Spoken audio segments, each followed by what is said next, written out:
a este foro organizado por la Comisión de Cultura y Diálogo con los No Creyentes de la Conferencia Episcopal del Uruguay, que hemos llamado Dios, Pensamiento, Cultura.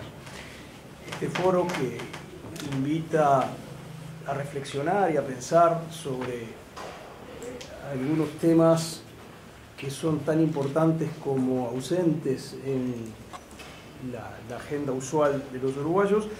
Empezó ayer con una mesa redonda que tenía como nombre Dios oculto en la narrativa.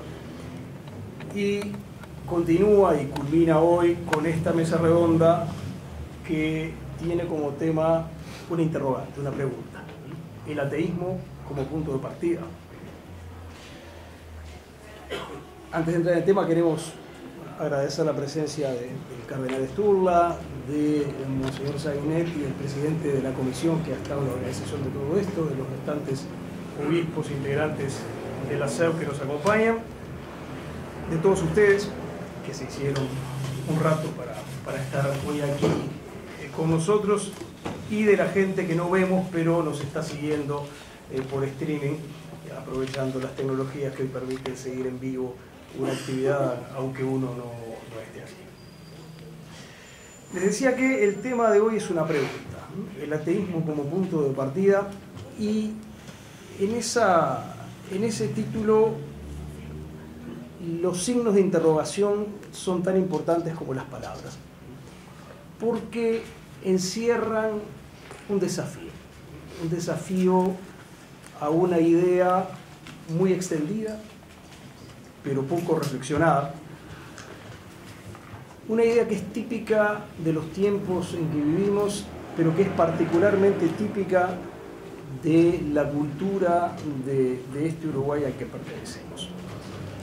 Y esa idea es la idea de que el ateísmo es algo así como un punto cero, como un punto de neutralidad que no requiere explicación ni requiere justificación, mientras que la fe religiosa es un apartamiento de ese punto cero que sí requiere explicación y que sí requiere justificación.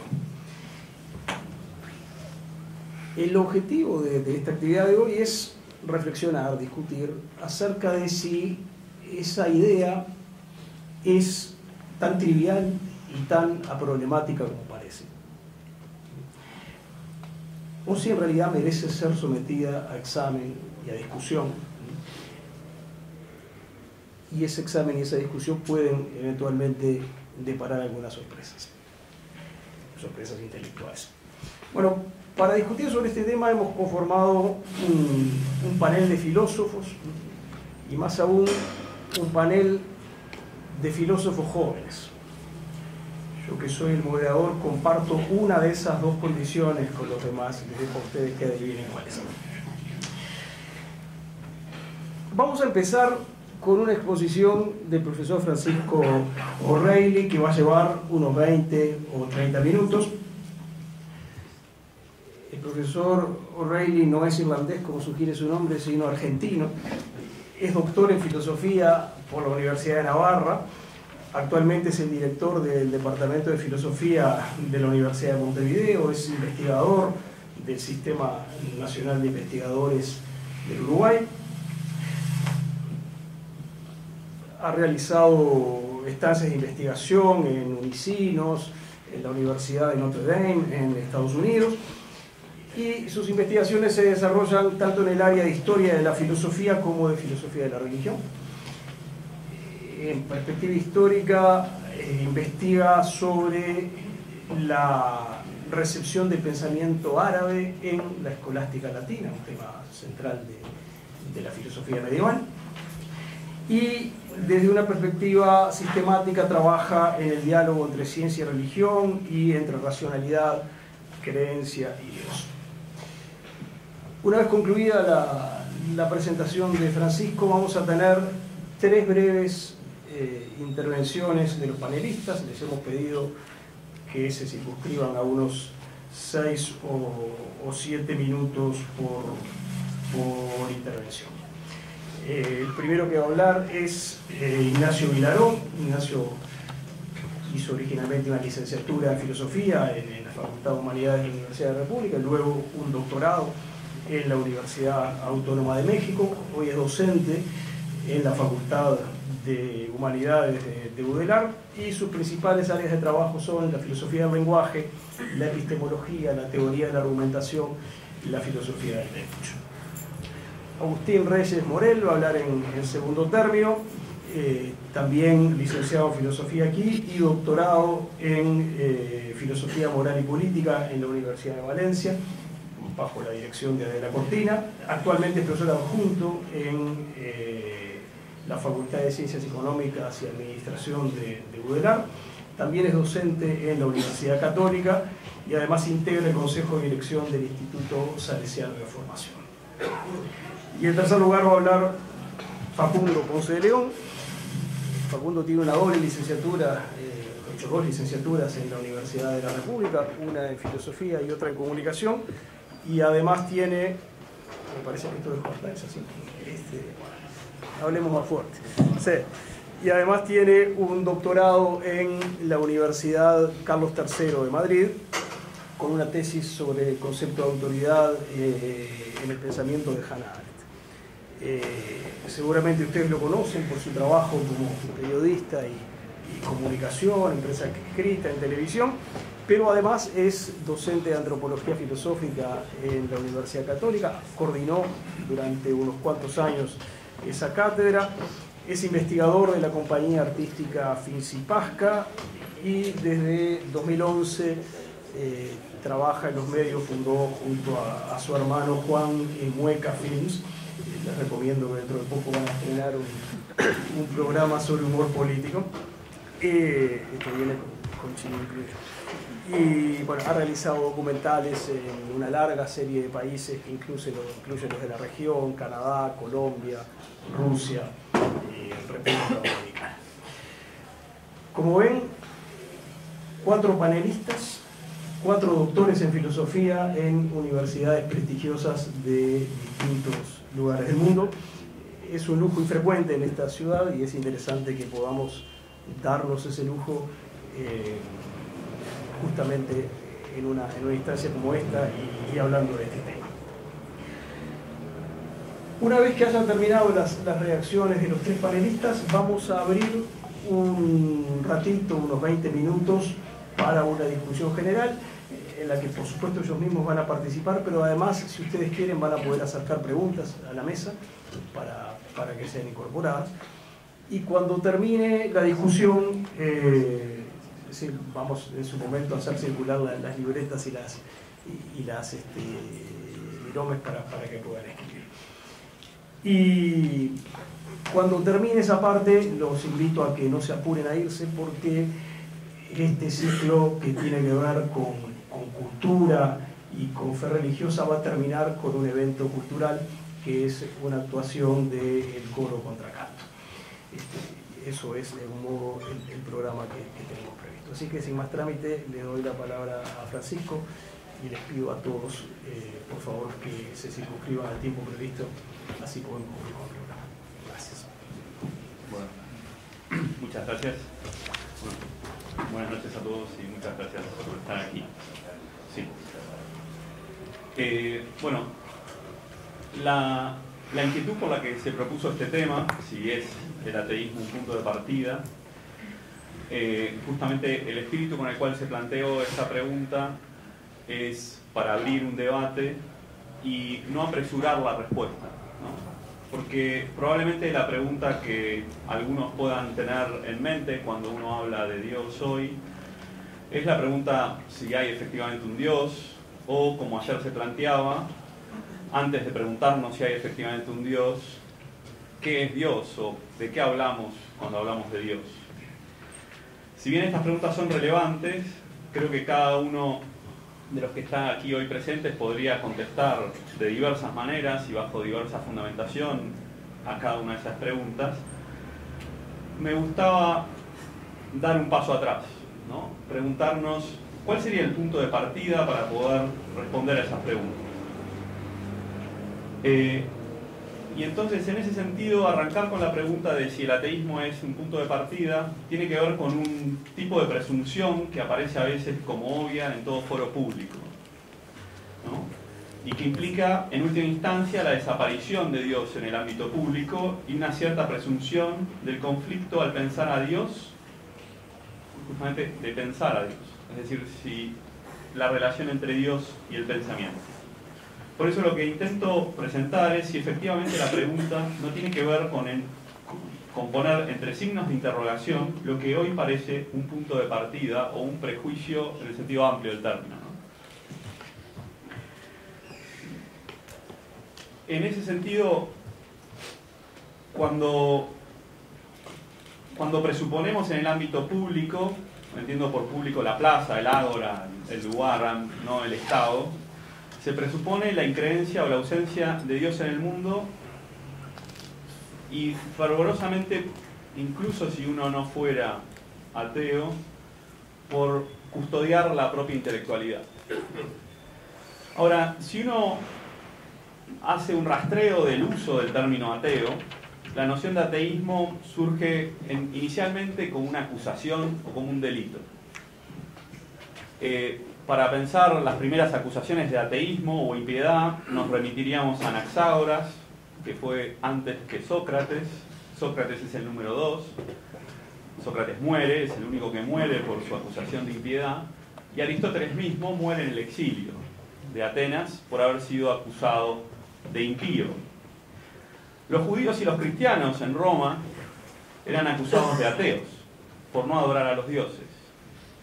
A principios de la modernidad, el ateísmo era utilizado como acusación entre protestantes y católicos por defender el papado o por parte de los protestantes, por defender el papado o someter la escritura a la tradición, y los otros por justamente no admitir. Quizás en otro foro dentro de la misma modernidad, el conocido Baruch Spinoza, en 1656, es acusado por la comunidad como ateo, aunque en realidad dicha acusación implicaba más bien una ausencia de ortodoxia. Y eso es como la constante del término ateísmo hasta el fin del siglo XVIII, principios del XIX. Por ateísmo, en la historia del pensamiento, se entendía inicialmente como heterodoxia. O sea, propiamente, no, si uno va a buscar, no sé, un autor cristiano clásico del siglo XX como Maritain, que define el ateísmo como, y cito, una especie de acto de fe en sentido opuesto, cuyo contenido no es una adhesión al Dios trascendente, sino por el contrario, una negación de él. Esa afirmación no podría ser aplicada a ninguno de los autores, ni obviamente ni a los cristianos, ni a los protestantes, ni a los judíos que mencioné antes. Sino que esta afirmación, esta idea de ateísmo, surge a partir del siglo XVIII y XIX. Por ejemplo, pensando en el barón de Olbach, ¿no?, como un exponente de ellos. Por ejemplo, Onfray, en su Ateología, ¿no?, un ateo contemporáneo, no solo advierte que no hay que buscar, él acusa a los que tratan de buscar en la antigüedad ateos que sean una antesala. Él dice, en una cosmovisión positivista, que el ateísmo no debe ser visto en el origen, ¿no?, sino que hay justamente una evolución, al estilo Comte, ¿no?, en la cual el ateísmo es digamos, de alguna manera es la evolución final del pensamiento, ¿no? ¿Y cuál es ese pensamiento? El que define Onfray, una particular forma de ateísmo, es una posición nihilista, es decir, no hay nada. Y esa sería una posición atea en el sentido absoluto del término, y con la cual voy a plantear alguna cuestión. Pero, ¿qué hay atrás de esa visión positiva respecto a por qué, si el ateísmo pasó de ser un delito a ser algo sobre lo cual uno puede escudar su mayor intelectualidad? ¿De dónde viene ese cambio del uso? Históricamente lo que existe es una asociación del desarrollo de las ciencias en la modernidad, propia de la ilustración, con la afirmación de que estos desarrollos están respondiendo a las preguntas que daban respuesta antes la religión. Un ejemplo está en la fantástica serie Cosmos, que en su momento la hizo Sagan y que hoy Neil deGrasse Tyson la desarrolla, en la cual casi siempre en la historia se enfatiza algún punto mítico que hoy la ciencia ocupa. Las respuestas científicas hoy nos quitan esas incertidumbres que antes las respondían manteniendo, según esta interpretación, la incertidumbre de la religión. De este modo, la ciencia es presentada siempre como un avance en un conocimiento que empuja a un abismo a esa religión para que finalmente la ciencia triunfe por sobre la superstición. No estoy diciendo que esto sea así, pero sí entiendo que esto es la narración del desarrollo y de la idea en la defensa del ateísmo como presunción. Y es por eso que de algún modo, inconsciente a nivel popular, incluso entre los creyentes, se entiende que negar a Dios parece más razonable y menos incómodo. Esto no es necesariamente verdad, pero sí podemos decir que es una premisa que naturalmente tendemos a aceptar. Y que incluso si uno no cree que es verdadera, uno tiene que forzar el hábito para cambiarlo. O por lo menos yo, quizás estoy haciendo una confesión más subjetiva. Ahora, cuando uno quiere afirmar la existencia de Dios, parece que es inmediato, que uno tiene que explicar, bueno, yo creo en Dios, pero ¿en qué sentido? Ahora, esto llama mucho la atención si uno va, por ejemplo, a los datos, por ejemplo, al dato del Pew Research sobre religión en Latinoamérica, donde en realidad en Uruguay, aunque el número es muy alto, solamente un 10% se autodefine como ateo. El resto se considera religioso sin denominación, es decir, soy cristiano, pero no creo en los curas, con perdón de los presentes, o creo en Dios, pero no voy a ningún culto, etc. Entonces, la primera respuesta tajante que voy a dar es la idea de la presunción del ateísmo. Si ustedes tenían en mente la idea de ateísmo como ese ateísmo, digamos, ese ateísmo con una proposición positiva que dice Dios no existe, en realidad no sería lo más razonable de asumir como una tesis válida a priori,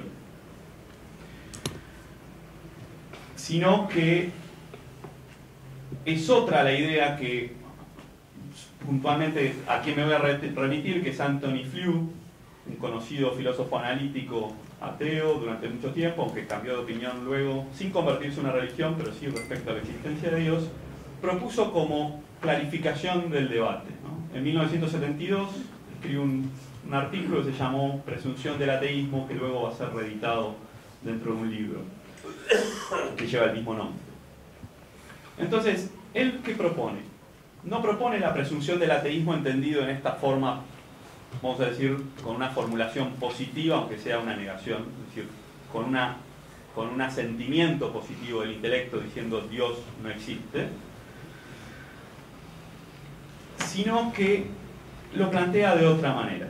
Él, en un debate estos debates que le gusta mucho a los anglosajones hacer, Flew contra Craig, que es un apologeta cristiano, él le dice, yo no voy a demostrar que Dios no existe, sino que lo que voy a mostrar es que hay razones suficientes, las razones son insuficientes para decir que Dios existe. Por ello distingue él entre presunción del ateísmo y afirmación del ateísmo. Entiende que la presunción del ateísmo debe ser vista como en el derecho se encuentra siempre la presunción de la inocencia del acusado, que no es la afirmación de que el acusado es inocente, sino que le vamos a dar el derecho a considerarlo inocente hasta que se demuestre lo contrario. De este modo, el énfasis puesto en el autor está en que el teísta es quien debe dar cuentas de la existencia y no el ateo. Pero para Flew le interesa advertir que debemos distinguir el uso coloquial, que yo refería antes. Normalmente entendemos al ateo como el que dice Dios no existe, sin embargo él por ateo está hablando en el mismo sentido que se utiliza la proposición A en, por ejemplo, amoral, atípicas, asimétricas. Es decir, algo que carece de esa característica. Es decir, alguien que no niega la existencia de Dios, sino que simplemente no considera que tiene razones suficientes para afirmarlo. Ahora bien, esta distinción que para Flew es ateísmo positivo, que es el ateísmo antes descrito, y el ateísmo negativo, que implica meramente no ser teísta, o sea, no afirmar que Dios existe. Ahora, la primera pregunta que se le plantea es si esa afirmación en el fondo no sería la presunción del agnosticismo, que es lo que el famoso filósofo Anthony Kenny en el análisis de las 5 vías y en Fe y Razón le responde a Flew. Flew entiende que no es agnosticismo porque justamente Flew entiende que el agnóstico considera que la noción de Dios en sí misma, es decir, como lo que nosotros entendemos por Dios, ya es inalcanzable per se. O sea, un agnóstico puede creer en Dios, pero entiende que no puedo alcanzar por la razón esa creencia. O sea, no hay razón suficiente para decir que cree. En cambio, Flew lo que entiende es que el ateo negativo considera que es discutible qué entendemos por Dios, y vamos a ver si ese Dios, primero tenemos que plantearnos qué es ese Dios. Entonces, al plantear el ateísmo negativo como punto de partida, él entiende que es legítimo hacerlo, pero antes de eso él necesita... ¿Por qué? Porque él dice, un ateísmo negativo es, no afirmo que Dios existe, tampoco afirmo que no existe, porque primero no sé quién es Dios. Entonces lo primero que tendría que hacer yo es poder explicar y abrir el debate teológico sobre qué entendemos por Dios. Entonces, obviamente no voy a hablar de eso porque qué entendemos por Dios sería una gran segunda mesa, que quizás podríamos prometerla, pero no sé si la haría ahora. Pero lo que sí me interesa es, ¿por qué Flew entiende que no entendemos, no sabemos qué es Dios? Porque él dice que en el fondo el teísta parece que estuviera escapando cada vez que viene la interlocución del ateo. Gracias. Y él, para poner un ejemplo, en un texto famoso que se llama Teología y Falsación, es un texto de los años 50, pone el ejemplo del jardinero invisible. Es decir, hay dos excursionistas que van caminando por el medio de la selva y se encuentran con un jardín impresionante, ¿no? Entonces uno de los dos excursionistas, el crédulo, digamos, dice, bueno, aquí hay un jardinero, porque esto no puede ser. Y hay un incrédulo que dice, bueno, no necesito un jardinero para explicar que esto creció así y está aquí, ¿no? Y entonces dice, no, pero imagínate este orden. Digo, ya me imagino que todos estarán pensando los argumentos. Entonces, el incrédulo le dice, bueno, perfecto, quedémonos mirando a ver cuándo viene el jardinero. Y claro, y se quedan ahí esperando y el jardinero no viene. Y entonces el crédulo le dice, no, es que en realidad el jardinero es invisible, por eso no lo vemos. Y entonces Flew va avanzando, no voy a hacer todo el relato, pero va avanzando en el ejemplo. Y entonces él dice, el teísta termina cayendo en la falacia de las 1000 adjetivaciones. Es decir, para poder sostener o defender mi tesis, agrego siempre una explicación extra, ¿no? Es decir, Dios es omnipotente, pero nos da libertad, Dios, podríamos ir... Entonces, por eso Flew considera que el primer problema que tenemos aquí es que tenemos que ponernos un punto en el cual el que defiende la tesis de Dios diga, si pasa esto, yo ya no creo. Es decir, ¿cuál es el punto de falsación de esto? Entonces, pero Flew entiende que la presunción esta del ateísmo tiene que ser una fundamentación. Uno podría quedarse un poco, decir, bueno, está bien, será una tesis nueva, ¿no? Pero a mí, perdón, como dijeron, yo me dedico a historia de la filosofía y particularmente medieval, entonces cuando aparecen algunos argumentos que siempre rescato de que ya lo dijo alguien antes, me gusta decir quién lo dijo, ¿no? Entonces, digo, no es el primero en decirlo, hay otros. Fliu lo cita en su favor, no es, también Fliu las conoce, pero la presunción del ateísmo la encontramos no más ni menos que en Tomás de Aquino. ¿Cuál es la pregunta de Tomás de Aquino en la cuestión 2, artículo 3 de la Suma Teológica? Es un tratado de teología, no es un tratado de filosofía. ¿Existe Dios? O sea, utrum Deus sit. Y no es una pregunta retórica, es una pregunta real. Las objeciones que se plantea Tomás de Aquino allí a la existencia de Dios son las únicas que siguen sosteniéndose hoy por parte de los ateos, ya no negativos, sino de los ateos. El problema del mal, el problema de la suficiencia de las causas segundas, es decir, el naturalismo. Entonces, y además Santo Tomás, una cuestión antes, un artículo antes, dice, y esto necesitamos porque Dios no es evidente por sí. Todo esto igual le valió una disputa con San Buenaventura, digo, no es que tampoco toda la Edad Media hubiera estado de acuerdo con él. Pero lo que sí me parece relevante es que el origen de la pregunta y de la presunción son legítimas.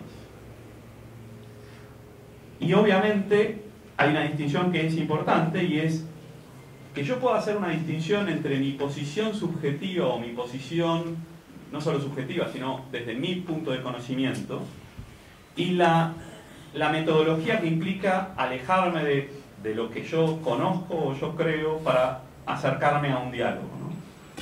Entonces, en ese sentido, entiendo que la forma negativa que plantea Fliu parece ser una condición necesaria para comenzar el análisis del problema desde una perspectiva de una búsqueda racional o intelectual. Entiendo que en otras dimensiones podamos tener algunas objeciones que seguramente aparecerán. No quiero spoilear los comentarios de algunos que hemos discutido antes, pero lo que es claro es, Dios no es evidente por sí. De alguna manera Dios está oculto, y también por eso hace falta la revelación, ¿no? Eso mismo lo dice Santo Tomás. Y se llega a Él de un modo distinto, o sea, y se puede llegar a Él de modos distintos. Entonces, en realidad la condición de la presunción del ateísmo no implica afirmar que Dios no existe, sino asegurarnos de tener la capacidad de evaluar cuáles son las pruebas racionales para poder afirmar la existencia de Dios. Ahora bien, esta elaboración que plantea Fliu, y que he ido muy rápido también para abrir un poco, no considera la dimensión vital, la dimensión más subjetiva, no considera obviamente la fe, no es una discusión, no es una relación, una consideración desde el conocimiento de Dios, desde el acercamiento subjetivo, sino que él lo que está planteando, de hecho él dice, no tengo que exigirle al que cree que deba renunciar a su creencia, mantiene su creencia, pero si está invitando a pensar, debo pensar en diálogo con el otro. Entonces, el teísta tiene que tiene que aportar pruebas. Ahora bien, una pregunta que surge es, a nivel práctico, ¿podemos presuponer el ateísmo? Y en ese sentido, en ese debate que tuvo con Fliu, bueno, de hecho Fliu, el Teología y Falsación la da en el Club Sócrates que tenía Lewis, el autor de Narnia, en Oxford. Hay un interlocutor que tiene allí, que es Basil Mitchell, y que para contrarrestar el argumento del jardinero pone un ejemplo de la experiencia del encuentro con un soldado infiltrado, ¿no? Él dice, bueno, hay dos soldados, uno miembro de la resistencia y otro que en un encuentro de la noche se le revela como alguien que está peleando a favor de la resistencia, pero que está en el bando enemigo. Y ese encuentro es muy fuerte, ¿no? Pero a lo largo de los días, obviamente un soldado, supongamos que es un soldado nazi, que en realidad está infiltrado en el ejército, pero tiene que seguir aparentando ser ese, y entonces no participa, no muestra obviamente estar peleando a favor de la resistencia, etc. Serían todas las analogías del mal en el mundo, etc. Sin embargo, esta persona sigue creyendo y dice, no, él está de nuestro lado, etc. Y el fundamento está un poco en la idea de la experiencia del sujeto. Sin embargo, esa idea de Mitchell me parece que tiene algunos problemas, pero sí apunta a algo que es justamente algo que Fliu, en realidad uno podría decir, bueno, lo de Fliu es excesivamente intelectual, lo de Mitchell es fuertemente subjetivo. Ahora, hay un autor que es Alvin Plantinga que hace un giro interesante, y lo voy a resumir en un párrafo, lo cual no es difícil porque es analítico, pero sí estoy presuponiendo un montón de argumentaciones, ¿no? Lo digo para... Y Plantinga lo que dice es, nosotros tenemos un montón de creencias básicas, que normalmente esas creencias básicas son el fundamento de todo otro conocimiento. Entonces, por ejemplo, yo tengo la creencia de que estoy aquí sentado por mi sensibilidad, ¿no? Por lo cual, mañana voy a decir, estuve allí y estoy aquí sentado, o ustedes están enfrente mío, son creencias básicas. ¿Por qué? Porque no puedo demostrarlo, ¿no? Ya tengo que traer testigos, o sea, es una creencia en ese sentido. Ahora, de esas creencias básicas se siguen un conjunto de cosas. De alguna manera, lo que dice Plantinga es, no es una creencia básica la afirmación Dios existe, pero sí es una creencia básica para la persona de fe el afirmar Dios me perdona o Dios me ama. Esto es algo que en la tradición analítica reciente se ha desarrollado mucho, que es un poco el argumento de la existencia de Dios por la experiencia. Es decir, yo tengo la experiencia de que Dios me perdonó y una conclusión de esa creencia básica es Dios existe. Pero la tesis Dios existe no es evidente por sí, sino que es la conclusión de una experiencia básica. Entonces, si bien tiene sus problemas, porque el argumento pasa a estar nuevamente en el territorio del sujeto, y entonces justamente volvemos al orden del testimonio. Y mientras que Fliu busca salir justamente del orden del testimonio y tratar de encontrar caminos más en el orden de la objetividad de la ciencia. Entonces, sencillamente mi participación y apuntaba a plantear un poco esto, ¿no? Es decir, primero cómo es ese equívoco entre la presunción del ateísmo como justamente neutralidad, que no es la del ateísmo positivo, sino la del negativo. Es decir, suspender el juicio es distinto a afirmar la tesis contraria, ¿no? Entonces, me parece que como tesis metodológica básica, me parece válida lo que propone Fliu, aunque de alguna manera debe ser importante tenerla como una tesis metodológica y no como una tesis ontológica, ¿no? Sino que justamente la tesis ontológica es con la cual yo voy a llegar al final del recorrido, ¿no? Entonces, en ese sentido me parece que bajo esta acepción, y esa es mi segunda afirmación fuerte del término, de la proposición y con la que termino, creo que es posible afirmar que el ateísmo puede ser un punto de partida. Bueno, muchas gracias.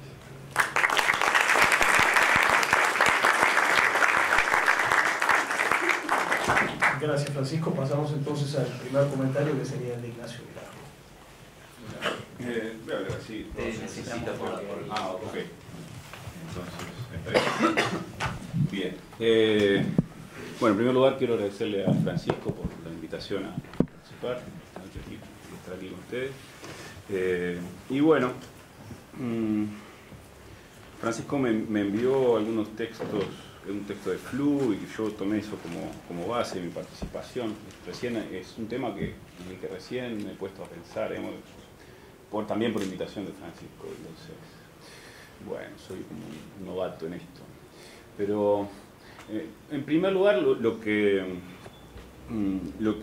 quisiera señalar es una obviedad sobre la argumentación, y es que cuando uno decide participar, bueno, lo que ya parece una obviedad para los teóricos de este campo, es que cuando uno decide participar de un debate, adquiere ipso facto deberes y obligaciones. Digamos. Uno voluntariamente pretende convencer al otro racionalmente de algo, que es diferente de golpearlo, sobornarlo. Y por lo tanto adquiere unos derechos, por ejemplo el derecho de opinar, el derecho de cuestionar, y también un deber. El primer deber es el deber de justificar lo que dice. Y entonces se habla de la carga de la prueba para referirse a cuál es el deber, especificar cuál es el deber de los participantes del debate. Que son deberes que son de algún modo autoimpuestos. Nadie me obligó a decidir participar del debate.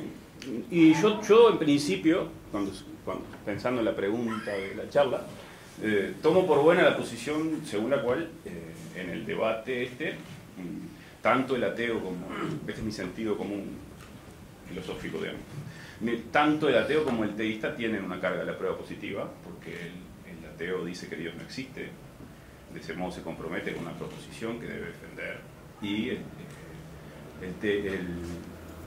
teísta también tiene una carga de la prueba, porque dice que Dios existe. En cambio el agnóstico adopta un punto de vista distinto, dice que es razonable suspender el juicio. Entonces, de algún modo él no tiene ninguna proposición que defender, y como no tiene ninguna proposición que defender, si tiene una carga de la prueba, en principio se dice que no tiene una carga de la prueba.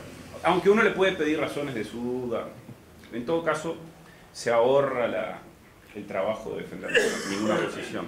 Ahora, hay dos, por lo menos, y debe haber muchos más, porque yo soy, como les digo, un novato en esto, pero hay dos autores que pretenden ir en contra de este sentido común filosófico. Flusey es uno de ellos, está hablando de la presunción del ateísmo, como les habló Francisco, y el otro es Russell, en un brevísimo comentario de una charla. Entonces, Russell dice, piensa así, voy a empezar por Russell. Russell dice, bueno, no tenemos ninguna evidencia de que haya, bueno, esto a los creyentes no resulta insultante, pero por lo menos es provocador, de que haya una taza de té orbitando entre la Tierra y Marte, pero creemos que no hay una taza de este tipo. Entonces, en este caso, la ausencia de evidencia es una cierta evidencia de que una cierta cosa es verdadera. Entonces, frente a este argumento, la idea de Russell es, para ser consistentes, usted tampoco debería suspender su juicio sobre la existencia de Dios, ni debería creer en Dios. Usted debería ser ateo, porque si no fuera ateo,